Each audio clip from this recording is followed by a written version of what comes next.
Digital banking സംവിധാനത്തിലേക്ക് മാറി തിരുവനന്തപുരം നഗരത്തിലെ ഓട്ടോറിക്ഷകളും ഡെബിറ്റ് ക്രെഡിറ്റ് കാർഡുകൾ ഉപയോഗിച്ച് യാത്ര ചെയ്യാൻ കഴിയുന്ന 14 ഓട്ടോകളാണ് തിരുവനന്തപുരം പേട്ട പള്ളിമുക്ക് സ്റ്റാൻഡിൽ യാത്രക്കാരെ കാത്തിരിക്കുന്നത്. കണ്ണമൂല സ്വദേശി സുരേഷിന്റെ ഓട്ടോയാണ് ഇത്തരത്തിൽ ആദ്യമായി ഡിജിറ്റൽ ബാങ്കിംഗ് സംവിധാനത്തിലേക്ക് ചുവടുമാറ്റിയത്.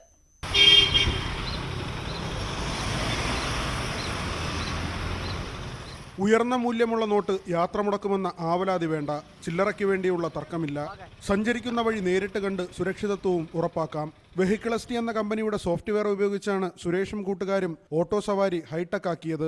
പോകേണ്ട സ്ഥലം ടൈപ്പ് ചെയ്ത് വിനിമയ മാർഗം പണമാണോ കാർഡാണോ എന്ന് വ്യക്തമാക്കണം. യാത്ര അവസാനിക്കുന്നിടത്ത് കാർഡ് നൽകി ഓട്ടോ കൂലി കൊടുക്കാം. എല്ലാവരും വിചാരിക്കും ഒരുപാട് പൈസ എടുക്കുമെന്ന്. അങ്ങനെ എടുക്കുന്നില്ല. 32 ഞങ്ങളെ മീറ്ററിൽ കാണുന്നത്. ആ 32 പിന്നെ ഒരു സർവീസ് ചാർജ് 2 രൂപ. 1000 രൂപയ്ക്ക് ഓടിയിരുന്നാലും 2 രൂപ സർവീസ് ആവുന്നുള്ളൂ.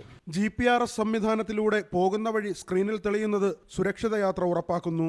6000 രൂപ ചെലവിലാണ് ഓട്ടോകളിൽ പുതിയ സംവിധാനം ഒരുക്കിയത്. ആദ്യഘട്ടത്തിൽ ഓട്ടോ കൂലിക്കൊപ്പം 2 രൂപ സർവീസ് ചാർജായി യാത്രക്കാർ നൽകണം.